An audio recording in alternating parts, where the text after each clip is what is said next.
રાજકોટના ઉપલેટા નગરપાલિકા કચેરી ખાતે ઉપલેટા વકીલના પ્રશ્નોને લઈને લેખિત રજૂઆત કરવામાં આવી। કચેરી ખાતે ચાલતી કામગીરીમાં યોગ્ય અને સમયસર નિકાલ ન થતો હોવાની કરવામાં આવી રહી છે રજૂઆત।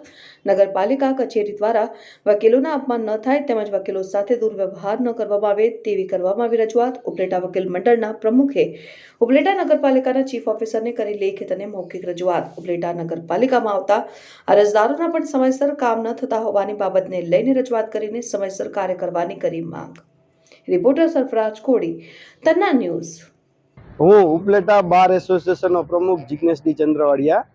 આજ રોજ અમે ઉપલેટા નગરપાલિકામાં અમારા વકીલોને જે પ્રશ્ન ઉપસ્થિત થતા હતા જન્મ મરણ નોંધણી શાખામાં તથા લગ્ન નોંધણી શાખામાં, તેના અનુસંધાને અમારા બારમાં અમારા એડવોકેટોની રજૂઆતના અનુસંધાને અમે આજ રોજ ચીફ ઓફિસર સાહેબને મળવા આવેલા હતા।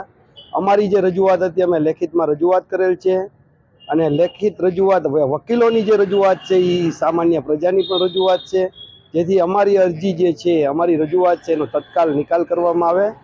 જો નિકાલ કરવામાં નહીં આવે અને અમારા પ્રશ્ન જે છે એનું સોલ્યુશન કરવામાં નહીં આવે તો આગળ જતા અમે ઉચ્ચ અધિકારીઓને પણ મુલાકાત લેશું અને બનશે ગાંધી ચિંધ્યા માર્ગે પણ જવાની જરૂર પડશે તો પણ જશું અને છતાં પણ નિકાલ નહીં થાય તો કોર્ટમાં પણ જશું।